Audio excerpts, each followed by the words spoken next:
Good afternoon. Chuck and John here with No Time to Be Sad. This is John Wood. We met the other night, actually last night, had a few cocktails and some food.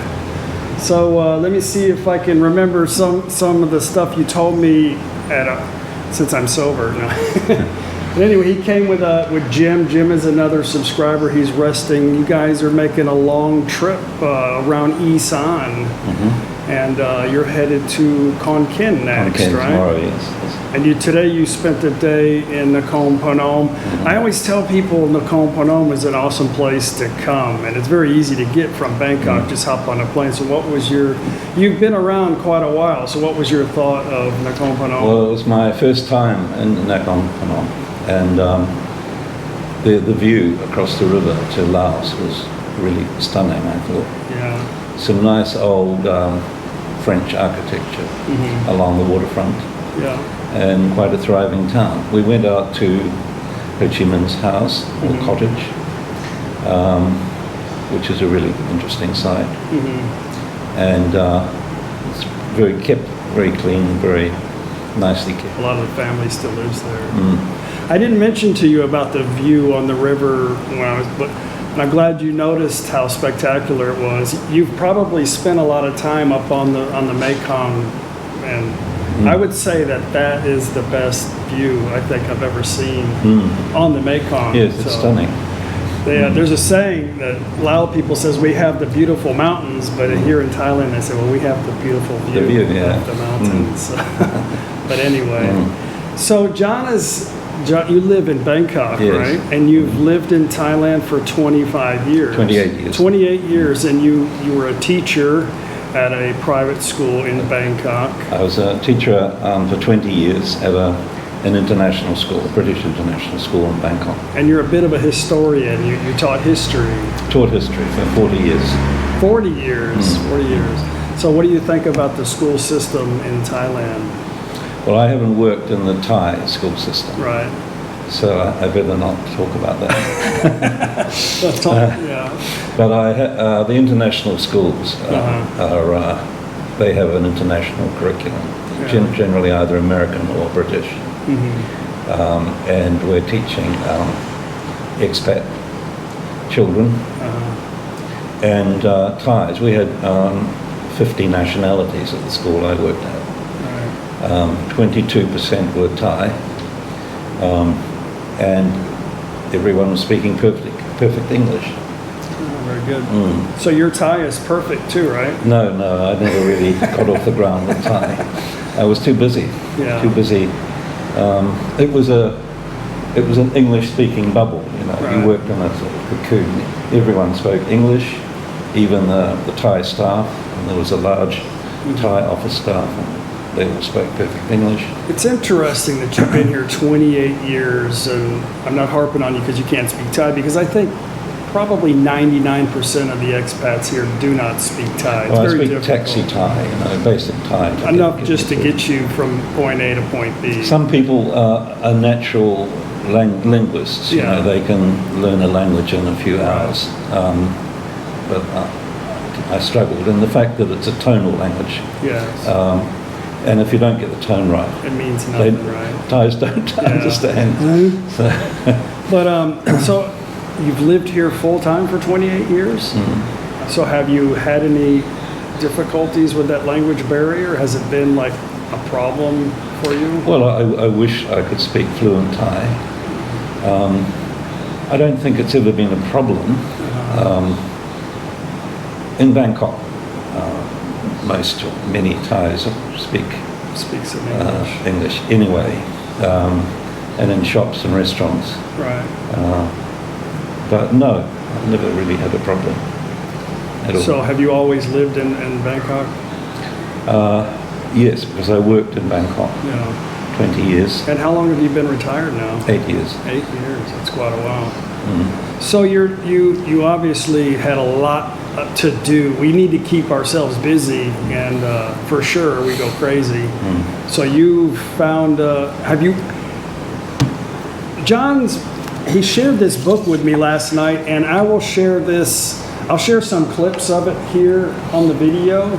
But I'll share the information in the description box of this video, but I'm going to put it like in a permanent description where it shows up and everything, because I think it's very important for people to kind of understand culture, understand Buddhism, stuff like that. Really, if we're going to live in somebody else's country, we kind of got to try at least to understand their ways of life. And what you show here basically is a lot of the temples. You've traveled around, I guess, to just about all of the temples in Thailand? Well, many, but this book, previous books, one on Ayutthaya and one on Bangkok. So this is the third one devoted to Thai history. So this is essentially about Sukhothai and the temples of the Central Plains. Not just temples, but the cities. So it's royal cities of Siam. So it's about culture, about history, of Thai history more so than Buddhist religion? Yes, okay. It's essentially a history of Thailand, starting with Sukhothai. Yeah, we spent some time in that area, and we saw some history on the Sukhothai. It's very, we saw some live shows and stuff, and it was pretty neat. Sukhothai is a beautiful place, and temples are beautifully kept by the Fine Arts Department. And there are some very dramatic, because photography is another hobby. So I mix photography with history. Are we able to see some of your photography on the internet at all? Are you willing to share any of that stuff? Well, I can. I have a Facebook page, but all the photography is in here. Okay. And but yes, I can share it quite easily. Well, if people are interested in looking at your book and maybe learning a little bit more about you, would that be something you have is it your personal page? I have a personal Facebook page, but I accept lots of friends. And on a trip like this, I post photographs every day. I think people are really interested in that, because when I'd like to capture a lot of the temples in my video. I find it very tranquil, I would say I've never meditated, so I don't know that feeling, but to me that's when you go into these temples by yourself, and without the camera or anything, it's really beautiful, and it's really mesmerizing. I think travel is the best history teacher. And there's a real sense of the past that you get when you walk around these historical sites anywhere in the world. But with temple sites here in Thailand, especially the historical sites, the ruined temples, places like Ayutthaya and Sukhothai, exactly right, you get this sense of peacefulness, tranquility, birds singing, bird song. Yes, a wonderful feeling.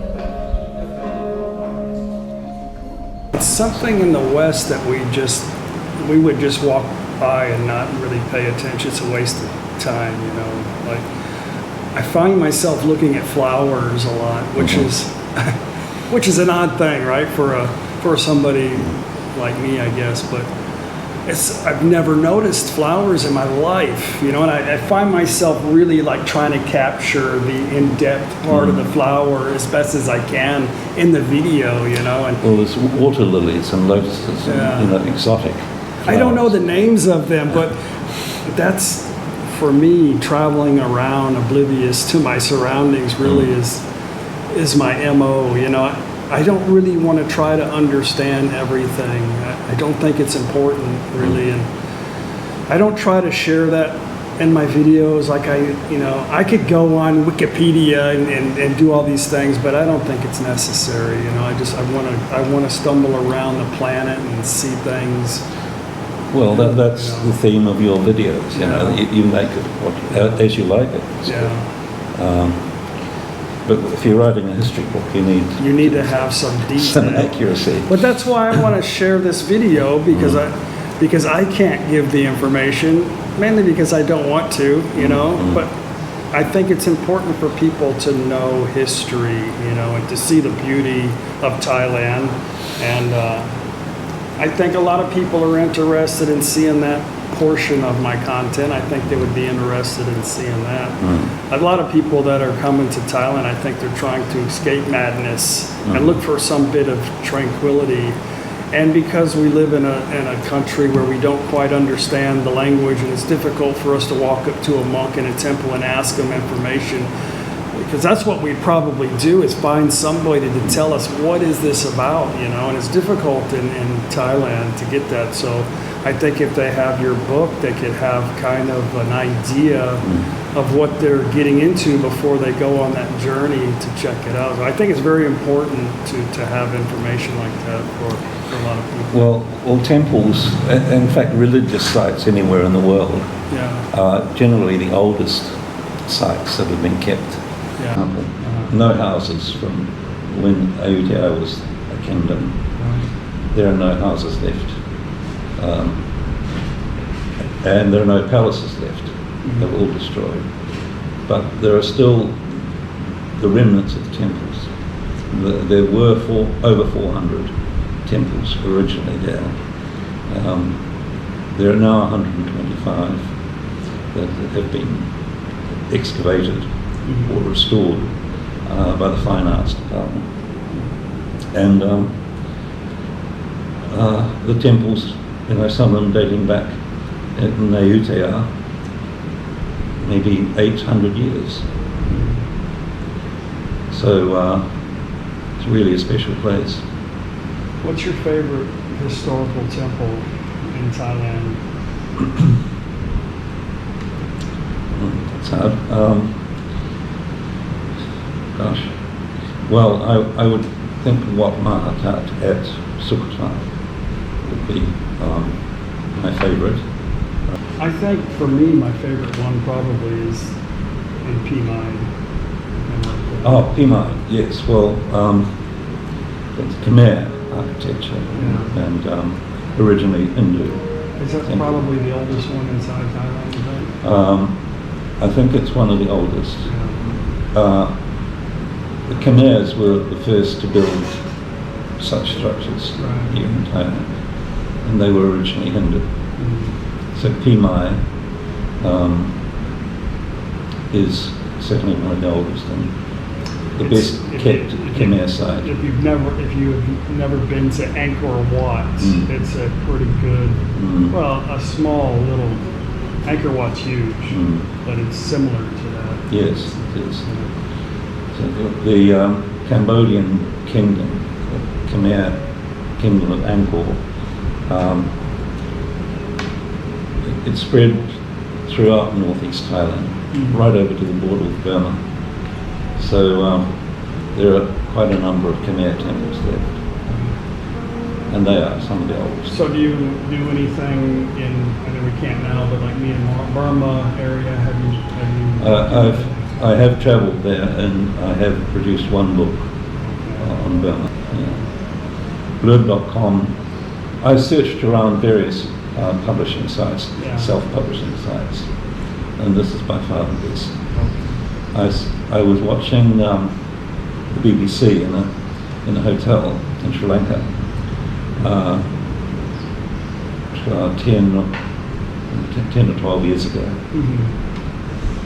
And there was an interview with the CEO of Blurb, a lady, and I had my laptop with me. I opened that laptop, went to the website, downloaded the program, and put all the photographs that I'd taken, and made a book. It's just a simple 30, 40 page book, just with photographs and a little bit of text. This sort of thing with quite a substantial amount of text, about 300 pages. It can take me how long did quite that a few take? weeks. Oh. About 2 months. Oh, that to me is not very long to create a book. Well, I'd already written the text I see. because this is a result of a trip we did last November when I took the photographs. I'd already written the text. I'm sure everybody's waiting for me to ask you where are you from originally? I was born in Christchurch, New Zealand, and that's where I was brought up. First 20 years. Yeah. I worked in New Zealand in the New Zealand education system in the 1970s and 80s, Mm-hmm. and I also worked in the UK teaching history. Very good. Very interesting. So are you still loving Thailand after 28 years?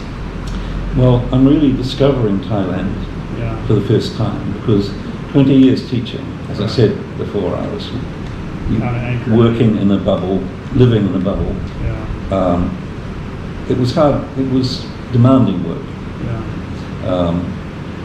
constant preparation of lessons and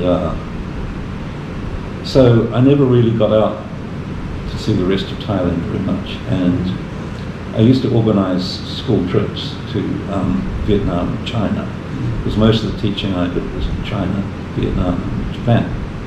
So I organized school trips in the holiday time,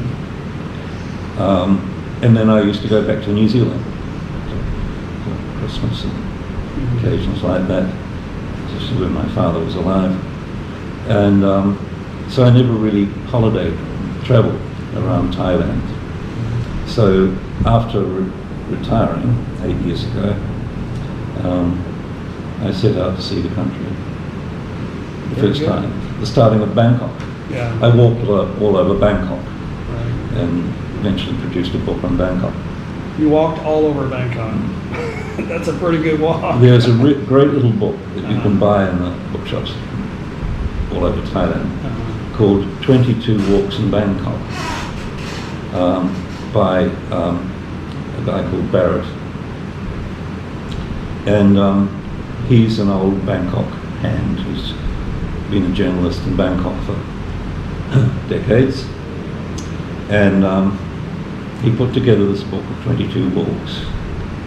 So I did all the walks and then ran out of walks and discovered other walks. It was a real adventure. It was discovering Bangkok and all, you know, Bangkok is a city of villages. Everywhere you go there's another separate little village that has been there for hundreds of years. And when it was a city of canals, the people travelled around the city by canal. There were no streets or roads. There were elephant tracks. I feel like I need to hire you as a guide. Next time you're in Bangkok, I'll take you on 22 walks. I have a feeling I would see Thailand in a completely different perspective, you know, different way. Yeah, that's amazing how much knowledge you have of that.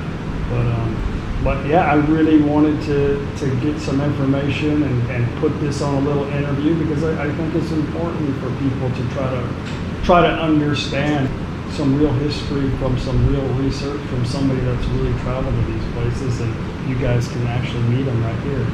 But I'll share your Facebook if you're interested in that. I think a lot of people probably would want to maybe talk to you through that line. But yeah, all the information will be in the description box. I appreciate you sitting down with us. And my pleasure. Yeah, it was awesome meeting you guys. I wish Jim would have showed up. Jim's also been here for 15 years. Yeah. 15 years. Since he retired, which would have been 15 years ago. I think he's been one of my viewers since the very beginning. Yes. Yeah. We were talking last night, and it's difficult to have a conversation because he knows. So I already know that story. I don't know what to talk about. Yes, well, he's been watching. He has watched all of your videos, and he's got to know Thailand from those videos. Right. and but he hasn't travelled around much until, well, he's travelled a great deal overseas, but not around Thailand. I think with my videos, it gives them kind of a portal to be able to see what they're getting, because a lot of people are afraid, not that he is, but a lot of people, they don't want to do that adventure. They kind of want to get an idea. That's what YouTube brings, you know, kind of get an idea of what it's about before you jump off into it, you know. And that's one good thing about your book too, is people can understand a little bit of what they're actually looking at. And Thailand is so easy to travel around, and people are so friendly and helpful and safe, really safe. Anyway, very good. All right, guys, I hope you enjoyed this information. Don't forget to check out the site on this book, buy the book, and yeah, I hope it all works out. We'll see you guys soon on the next video. Bye. I'll try.